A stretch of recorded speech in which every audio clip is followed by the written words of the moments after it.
By the way, before we play this next clip from Nancy Pelosi, still Speaker of the House, it tells you a lot. If you respond to a question like, how does this help us, by accusing the person who asked the question of evil motives, of working for Satan, or worse, you're probably not coming from a position of strength. Strong people are calm. They know what they think. They know why they're doing what they're doing. They know how to convince you to support them in that. People who know they're wrong, who are doing something that they don't want revealed in public, become hysterical. And so these people are hysterical. As promised, here's Nancy Pelosi. This is a very evil move on the part of Vladimir Putin. He's a KGB guy who happens to be probably the richest man in the world because of his exploitation of his own people that he doesn't want them to know about. This, my friends, is our moment. This is the Sudetenland. That's what people were saying there. It's our moment. It's the Sudetenland. Oh, you catch that? Oh, so it's a Nazi thing. Like everything else they don't like. Truck drivers are Nazis. Trump voters are Nazis. Anyone who opposes election fraud is a Nazi. Got it. That's the template, always. But it's kind of a weird template, not to get too literal or anything, to apply in this circumstance, since technically it was Russia that fought the Nazis and more than any other country beat them, just saying, while it was Ukraine that collaborated with the Nazis. That doesn't mean they're doing it now. But as long as we're pulling out the historical references, that's true. Now, you'd think Nancy Pelosi would know that. She was actually alive at the time. Believe it or not, Nancy Pelosi was born before the Second World War even started. But whatever, all bad things are Nazi things. And all good things are democracy things. Watch. I think that one thing that we all agreed upon, the attack on the Ukraine by the Russians is an attack on democracy. Putin is terrified by the prospect of a democracy at his border.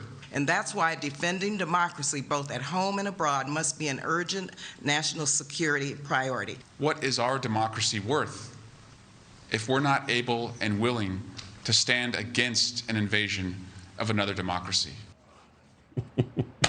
So you just got to play the clip of the last guy with his weird scraggly beard. Always looks like he's reading something, but can't quite pronounce the words. Anyway, it's about democracy. Now, we've told you night after night, not because we're anti-Ukraine or pro-Russia, we're agnostic on both, don't live in either country, don't plan to, don't care to. So it's not a matter of preferring one over the other. It's just a stubborn insistence on defining words accurately because they matter in this country. If you subvert the meaning of a word as fundamental as democracy, maybe you can tamper with the way we live here in the United States. Just spitballing for a second. So Ukraine, to be technical, is not a democracy. Democracies don't arrest political opponents and they don't shut down opposition media, both of which Ukraine has done. And by the way, Ukraine is a pure client state of the United States State Department. Now, again, that's fine. We're not mad about that. Go ahead and run Ukraine if you want, if you think you can do a better job than the Ukrainians. Just don't tell us it's democracy. But as long as the core goal of American foreign policy is to defend democracy and oppose anyone who's not running a democracy, you got to kind of wonder, and this may be occurring to these countries, what about our friends in Jordan and Qatar and Saudi Arabia? What about at least 50 countries in Africa, none of which is a democracy? Are they in trouble too? Are we going to be sending advanced weapon systems from Raytheon to topple those non-democracies just on principle? Are those the values we're defending as we live through higher inflation and higher gas prices and get steadily poorer? It would also be interesting to know if the people you just saw bloviating about democracy are as exercised by China's lack of democracy. If China ever moves against Taiwan, will we get the same lectures? Oh, probably not.